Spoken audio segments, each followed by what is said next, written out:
México es un país que repudia y se pronuncia, se posiciona en contra de esta situación en la frontera norte. Sin embargo, México es un país crítico para los hermanos países del sur que llegan a México.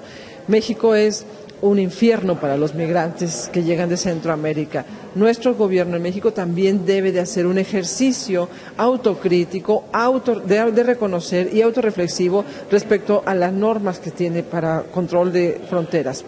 Entonces, y por supuesto de protección y de seguridad de los niños y adolescentes que llegan a México. A propósito de las acciones de los gobiernos y que se ha comportado México, usted misma lo dice, es un infierno para los migrantes. Con la llegada del nuevo presidente ahora, Andrés López Obrador, ¿ustedes creen que ese planteamiento o han tenido conversaciones, va a cambiar la cara de México o van a cambiar las políticas migratorias?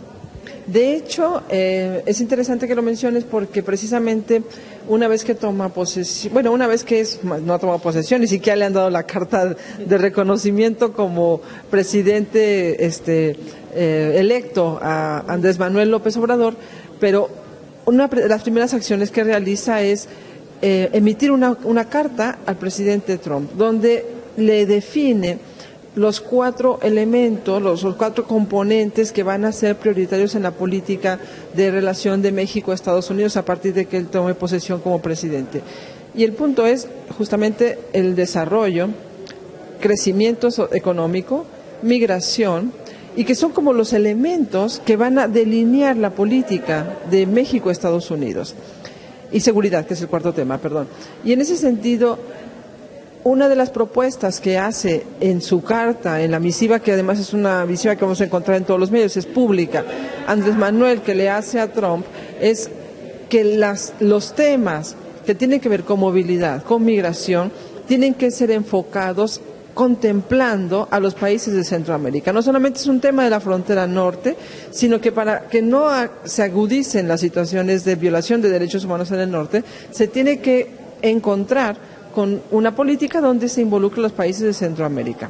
Entonces, pareciera como si esta propuesta de Andrés Manuel estuviera siendo mucho más alternativa, mucho más avanzada, por lo menos ahora, en el que se contempla el proceso migratorio no como un fenómeno nacional, sino como un proceso regional. Y que además, por supuesto, desde esta perspectiva de derechos humanos que él en la propia misiva contempla, se pudiera generar y alentar a procesos de desarrollo económico que impidan la migración por pobreza. Es decir, que la migración sea por voluntad, pero no por una condición de supervivencia y pobreza. ¿Y esta carta ha sido avalada por la red LADMID, la carta de Andrés López Obrador? Bueno, nosotros no somos un ente que pueda avalarla. En realidad, yo desde la red mexicana, desde la red IM, es un tema que nosotros estamos revisando. En México es una carta pública, abierta.